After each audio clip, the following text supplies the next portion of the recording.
Hey babe, I have what I'm going to wear to our next date night. Do you want to see it? Yeah.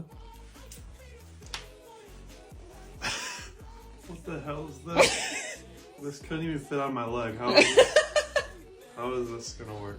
It's perfect. It's a medium large. For a child. The RevengeBody bodysuit, and I'm gonna try it with my favorite pair of pants. These are my favorite jeans without the RevengeBody bodysuit. Y'all know that song that says, I bet you had to lay up on the bed just to zip them up? That's these pants.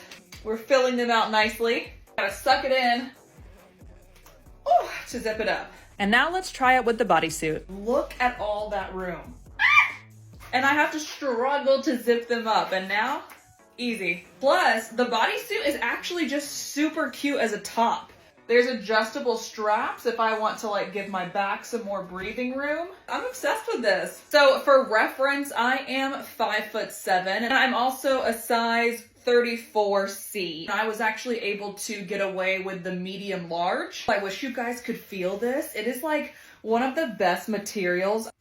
I have a snatched waist at 31. I'm obsessed. Thank you, RevengeBody.